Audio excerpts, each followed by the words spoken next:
A two-time Cup champion just told the world something that should terrify Hendrick Motorsports. Kyle Larson isn't chasing wins right now. He's chasing an age, 40 years old. That's the number he just put on the table. And once you hear why, you'll understand this isn't just a driver talking about retirement. It's a father quietly rewriting his entire career around his kids. Here's what actually happened.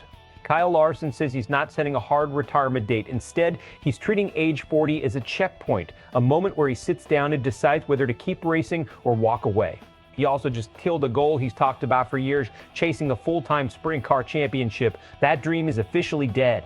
And this is all coming during the strangest stretch of his Cup Series career, the longest winless streak he's had since joining Hendrick Motorsports. 3 storylines, 1 driver, 1 family reshaping, all of it.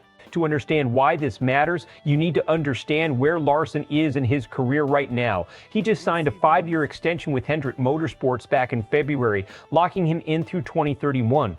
On paper, that screams long-term commitment. Now he's telling the world that when he hits 40, everything gets reevaluated. Contract or no contract. That's not how superstar athletes usually talk. Most drivers either commit fully or hint at an exit strategy tied to performance. Larson is doing neither. He's tying his future to his children's racing careers instead. His kids, Owen and Audrey, are already competing in youth racing. His youngest, Cooper, is about to start.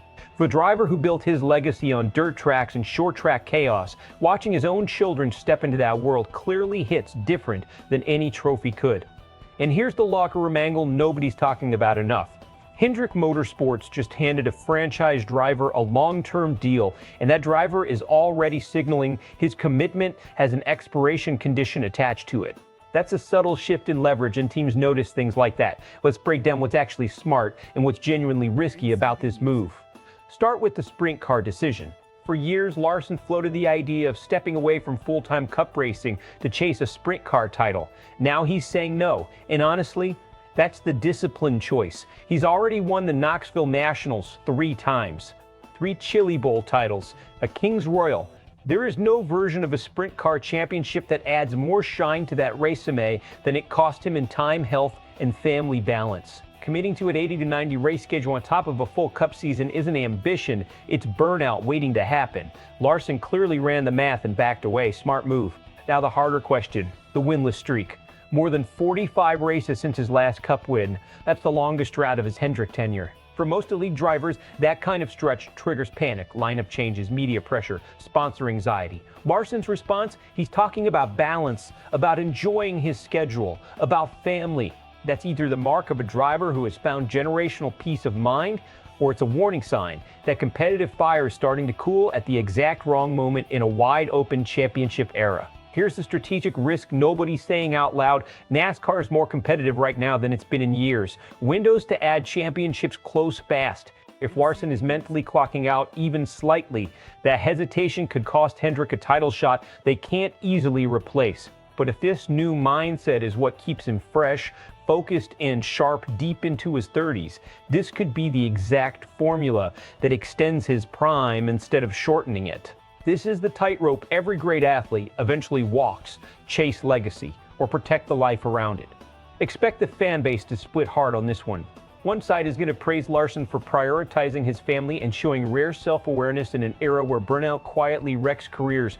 The other side is going to see a winless streak, a 2-time champion talking about balance instead of victories, and start asking uncomfortable questions about whether the hunger is still there. Analysts will likely frame this as one of the most honest windows into a superstar's mindset in years.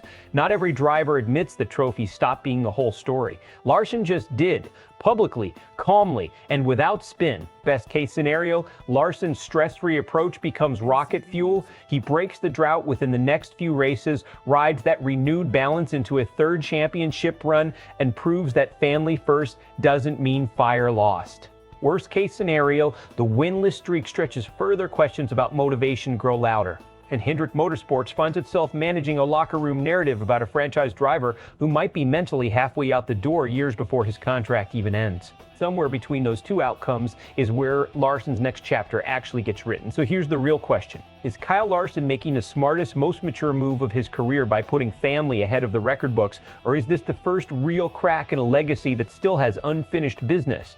Drop your take in the comments. Are you team balance or team chase the championships while you can? And if you want breakdowns like this before anyone else drops them, make sure you subscribe to SportsWire USA, because this Larson story is far from over.